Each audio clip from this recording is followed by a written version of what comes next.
Assalamualaikum warahmatullahi wabarakatuh. Halo teman-teman, kami dari kelompok 7 mata kuliah Filsafat Hukum akan menerangkan tentang aliran realisme hukum dengan dosen pengampu Bapak Indra Rahmatullah, SHI, MH. Sebelumnya, izinkan kami memperkenalkan diri.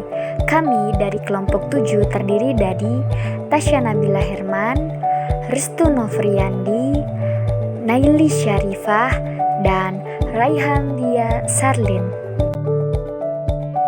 Pada video kali ini, kami akan mengulas 4 pokok pembahasan. Yang pertama yaitu mengenai pengertian dan konsep aliran realisme hukum, serta macam-macam alirannya.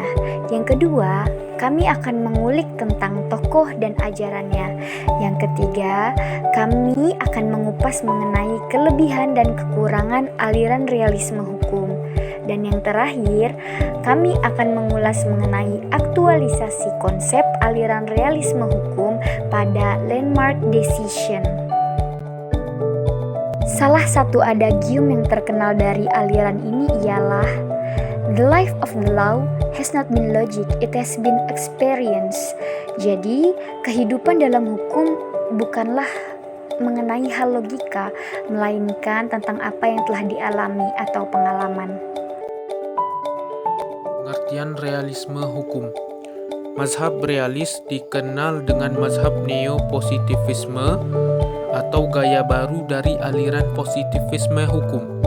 Substansi dari teori realisme adalah hukum itu didasarkan pada kenyataan empiris, bukan didasarkan pada peraturan perundang-undangan.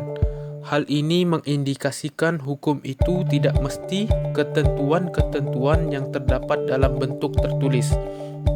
Akan tetapi, menurut teori ini, hukum itu apa yang sebenarnya terjadi dalam praktek empiris. Realisme hukum juga merupakan aliran yang tidak menyetujui adanya preseden atau adanya ikatan antara putusan hakim dengan putusan hakim sebelumnya dalam menangani sebuah masalah yang serupa. Realisme hukum bisa disebut juga hukum itu berarti suatu studi tentang hukum sebagai sesuatu yang benar-benar nyata dilaksanakan ketimbang sekedar hukum sebagai sederetan aturan yang hanya termuat dalam perundang-undangan tetapi tidak pernah dilaksanakan. Selanjutnya yakni macam aliran realisme hukum. Yang pertama yakni realisme hukum Amerika. Di Amerika, beberapa pemikiran tentang hukum mengikuti arah yang telah digariskan dalam filsafat pragmatisme. James menguraikan teori pragmatisme sebagai suatu filsafat positivis yang menolak sistem-sistem tertutup dan kemutlakan-kemutlakan serta asal-usul yang bersifat kepura-puraan belaka dan berpaling kepada fakta-fakta dan tindakan-tindakan serta kekuasaan-kekuasaan. Hal ini berarti the open air and the possibilities of nature sebagai hal yang bertentangan dengan dogma, kepalsuan-kepalsuan dan kemunafikan dari finality in truth. Pemikir-pemikir itu tidak memberi perhatian lagi kepada masalah-masalah teoritis tentang hukum, bukan juga mengindahkan lagi aspek-aspek normatif dari hukum. Bagi mereka, yang terpenting hanyalah apa yang diperlakukan dengan hukum secara aktual. Orang-orang yang menjalankan hukum ialah para hakim dan pegawai-pegawai pengadilan lainnya. Mereka membuat hukum. Oleh karena itu, kaidah-kaidah hukum dipandang sebagai suatu generalisasi dari kelakuan para hakim. Maka, ilmu pengetahuan hukum harus pertama-tama berpedoman pada kelakuan hakim. Sarjana hukum yang pertama kali menemukan teori semacam ini ialah Oliver Wendell Holmes, terutama dalam karangannya yang berjudul The Part of Law pada tahun 1920. Menurut Holmes, seorang sarjana hukum harus menghadapi gejala-gejala hidup secara realistis. Pada intinya, realisme hukum Amerika ini mementingkan kelakuan aktual seorang hakim, yakni pertanyaan apakah seorang hakim akan menerapkan menerapkan sanksi pada suatu kelakuan yang tertentu atau tidak. Nah, kelakuan para hakim ini pertama-tama ditentukan oleh kaidah-kaidah hukum. Berdasarkan tafsiran lazim kaidah-kaidah hukum itu dapat diramalkan bagaimana kelakuan para hakim di kemudian hari. Di samping kaidah-kaidah hukum bersama tafsirannya, moral hidup pribadi dan kepentingan sosial ikut menentukan keputusan para hakim juga. Kritik terhadap cara berpikir kaum realis Amerika Serikat itu cukup banyak dan keras. Pendekatan realis telah didakwa sebagai penyebab terjadinya banyak sekali kebingungan dan melebih-lebihkan peran hakim dalam membentuk dan membuat hukum. Pendapat itu menganggap bahwa hukum bukanlah apa yang dilaksanakan oleh pengadilan, tetapi pengadilan adalah peranata yang melaksanakan hukum. Jika hakim cenderung untuk mengikuti hukum, maka akan sangat mudah untuk meramalkan apa yang akan diputus oleh hakim dalam banyak kasus. Lagi pula, hukumlah yang lebih dahulu ada, baru kemudian pengadilan. Aliran selanjutnya yakni realisme hukum Skandinavia. Mazhab hukum yang berkembang di Uppsala ini juga disebut sebagai mazhab realisme hukum. Namun, perbedaan dengan mazhab realisme hukum Amerika cukup besar karena titik tolak pandangannya bukan pada praktek hukum pejabat-pejabat hukum, melainkan kelakuan orang-orang di bawah hukum. Ilmu pengetahuan yang menerangkan kelakuan orang adalah psikologi. Karenanya psikologi diminta bantuannya oleh tokoh-tokoh mazhab Swedia untuk mencari arti hukum yang sebenarnya. Salah satu tokoh realisme hukum Skandinavia ialah Axel Hagerstorm yang merupakan pendiri dari Uppsala School. Ia menaruh perhatiannya pada konsep dasar hukum yang menjadi analisa kritis pada konsep hak. Ia memberikan contoh mengenai hak pemilikan, yang mana hal tersebut tidak akan ada persoalan sampai dengan adanya tuntutan, atau hal tersebut menjadi objek perkara di pengadilan. Bahkan, tuntutan dari pihak lain pun akan dipandang tidak nyata atau spekulatif sampai ia membuktikan yang sebaliknya. Nah, doktrin yang dibawa oleh Axel Hagerstorm ini dikritisi oleh filsafat hukum Denmark, Eyvind Kruse, dan menyebutkan bahwa elaborasi normatif dan ethical jurisprudence masih tetap metode yang diuji cobakan. Dia mengambil sikap bahwa masih memungkinkan untuk membangun nilai dasar moral dan keadilan berdasarkan keilmuan. Dengan demikian, prinsip bahwa manusia hidup bersama dalam masyarakat tidak boleh saling melukai merupakan reaksi normal untuk menjaga manusia dan kekayaannya. Prinsip ini tidak dapat dipandang sebagai dalil normatif yang sewenang-wenang. Dalam pandangan realis Skandinavia, hukum bukanlah upaya untuk menyadarkan keadilan, melainkan dibawa oleh tekanan kelompok sosial atau kebutuhan kelompok sosial.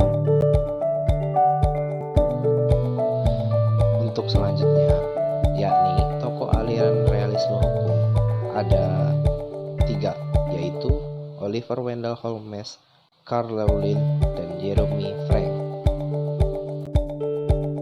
Yang pertama, Oliver Wendell Holmes.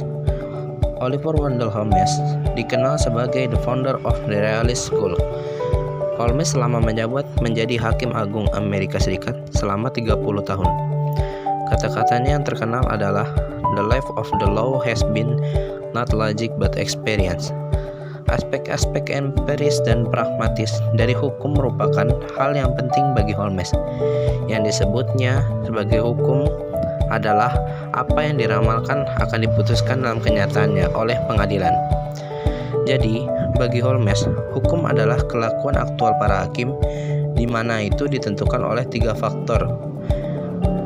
Yang pertama, kaidah-kaidah hukum yang dikonkretkan oleh hakim dengan metode interpretasi dan konstruksi. Yang kedua, moral kehidupan perilaku hakim. Yang ketiga, kepentingan sosial. Yang kedua, Carl Nickerson-Llewellyn. Carl Nickerson-Llewellyn adalah seorang sarjana jurisprudensial Amerika termuka yang terkait dengan sekolah realisme hukum. The Journal of Legal Studies telah mengidentifikasi Llewellyn sebagai salah satu dari 20 sarjana hukum Amerika yang paling banyak dikutip pada abad ke-20. Carl Llewellyn mempertegas bahwa realisme hukum merupakan gerakan dengan karakteristiknya, antara lain: 1. realisme hukum bukanlah suatu aliran atau mazhab. Realisme adalah suatu gerakan dalam cara berpikir dan cara bekerja tentang hukum. 2. Realisme adalah suatu konsepsi mengenai hukum yang berubah-ubah dan sebagai alat untuk mencapai tujuan sosial. Maka, tiap bagiannya harus diselidiki mengenai tujuan maupun hasilnya. 3. Realisme mendasarkan ajarannya atas pemisahan sementara antara solen dan sein untuk keperluan suatu penyelidikan. Agar antara penyelidikan itu mempunyai tujuan, maka hendaknya diperhatikan adanya nilai-nilai itu. Haruslah seumum mungkin dan tidak boleh dipengaruhi oleh kehendak observer maupun tujuan-tujuan kesusilaan. Yang keempat, realisme tidak mendasarkan pada konsep-konsep hukum tradisional. Oleh karena itu, realisme bermaksud melukis apa yang dilakukan sebenarnya oleh pengadilan dan orang-orangnya. Kelima, gerakan realisme menekankan pada perkembangan setiap bagian hukum haruslah diperhatikan dengan seksama mengenai akibat-akibatnya. Yang ketiga, Jerome Frank. Jeremy Frank adalah seorang filsuf hukum dan penulis Amerika yang memainkan peran utama dalam gerakan realisme hukum. Dia adalah ketua Komisari Sekuritas dan Bursa dan hakim sirkuit Amerika Serikat di Pengadilan Banding Amerika Serikat untuk sirkuit kedua. Esensi ajaran Jeremy Frank ialah ia menitik beratkan usaha untuk suatu konstruktif skeptik. Ia memotivasi hasrat untuk melakukan reformasi terhadap hukum dalam kepentingan keadilan. B. Hukum tidak mungkin dipisahkan dari putusan pengadilan. C. Hukum tidak dapat disamakan dengan aturan-aturan hukum yang tetap. D. Putusan hakim tidak diturunkan secara otomatis dari aturan-aturan hukum yang bersifat tetap. E. Ia tidak dapat menerima pandangan bahwa prinsip-prinsip hukum itu selalu benar dan baik, selalu menjamin kepastian, keamanan, dan harmoni dalam kehidupan bersama. F. Putusan pengadilan tergantung pada banyak faktor, antara lain 1. Kaidah-kaidah hukum. 2. Faktor-faktor non-hukum seperti prasangka politik, ekonomi, dan moral. G.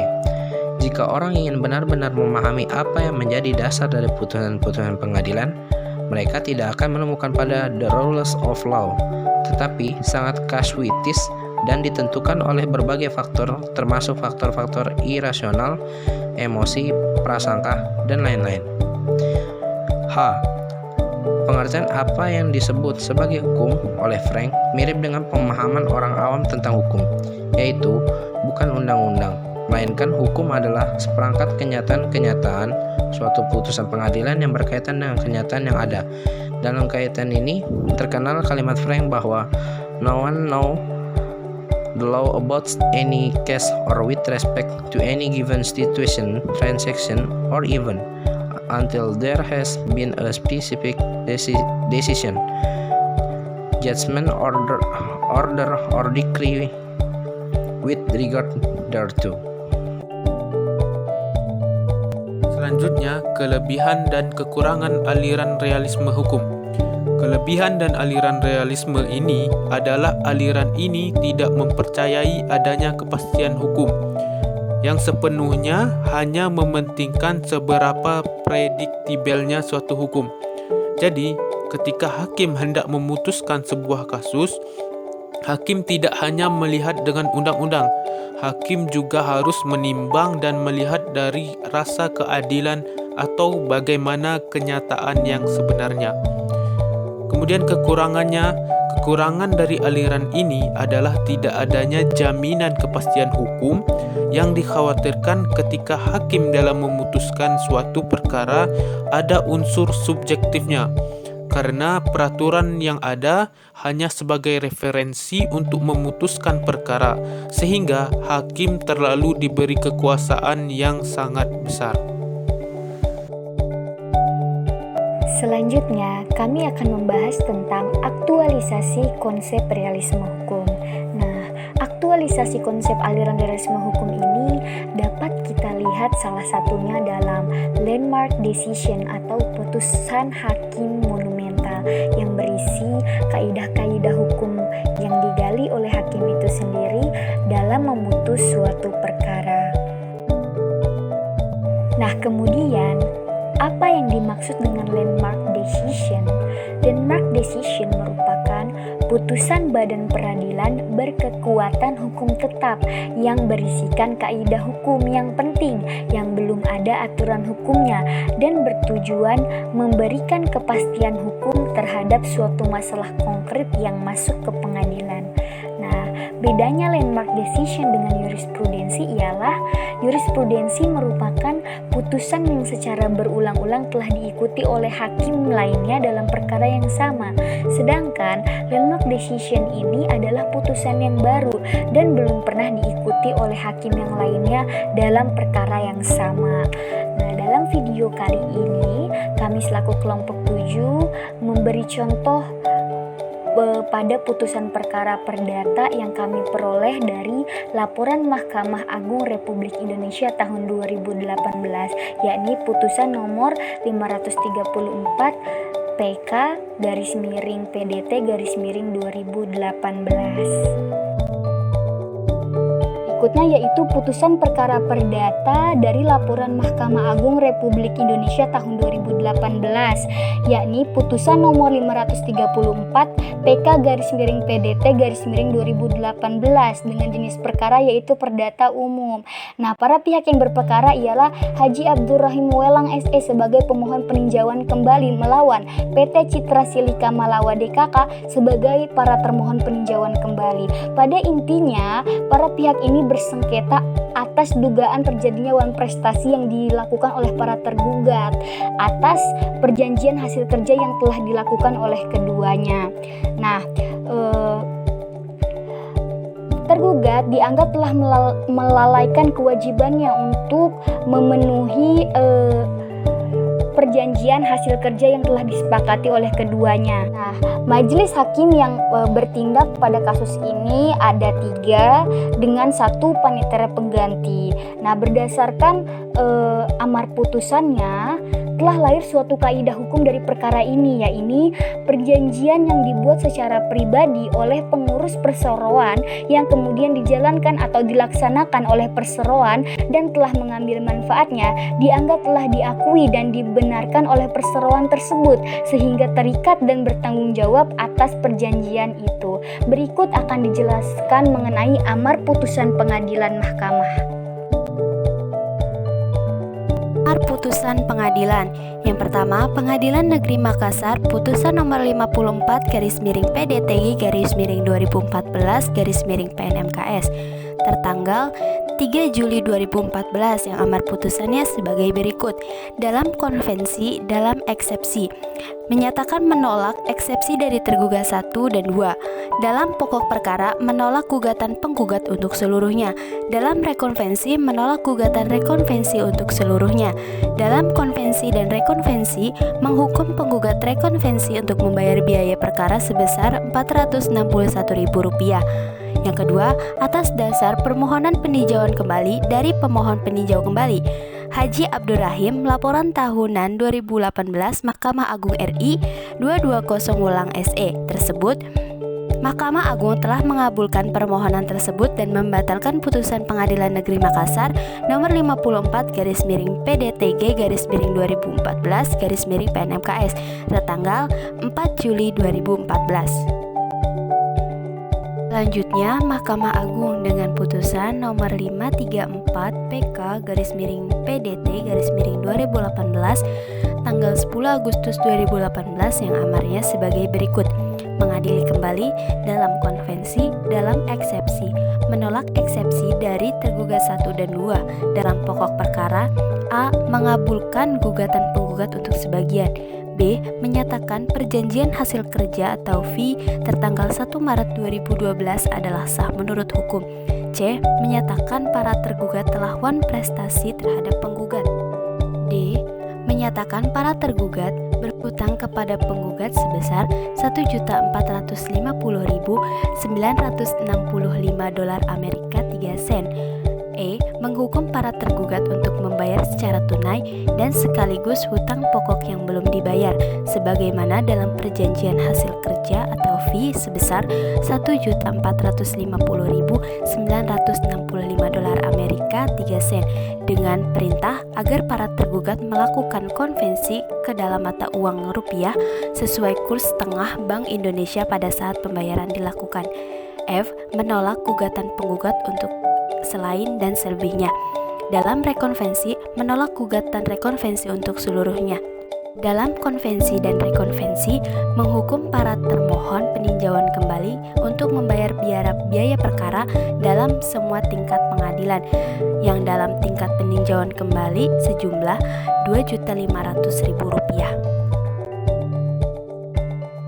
Pertimbangan hukum Mahkamah Agung bahwa novum yang diajukan oleh pemohon peninjauan kembali bersifat menentukan, karena meskipun secara formil Haji Taufan Ansor Nur pada saat perjanjian ditandatangani kedua belah pihak pada tanggal 1 Maret 2012 bertindak selaku pribadi, akan tetapi perjanjian tersebut telah dilaksanakan oleh PT Citra Silika Malawa dengan cara melakukan penambangan biji nikel ore, dan pihak PT Citra Silika Malawa telah membayar fee yang semula diperjanjikan oleh Haji Taufan Ansor Nur dengan penggugat meskipun baru sebagian, bahwa oleh karena perjanjian tersebut telah terlaksana, yaitu dengan dilakukan penambangan dan pengoperasian biji nikel ore oleh PT Citra Silika Malawa dan melakukan pembayaran atas sebagian fee yang diperjanjikan, adalah adil bila pihak tergugat IC PT Citra Silika Malawa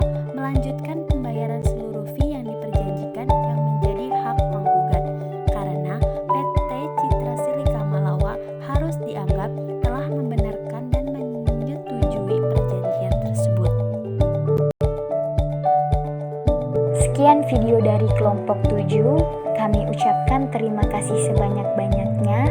Wassalamualaikum warahmatullahi wabarakatuh.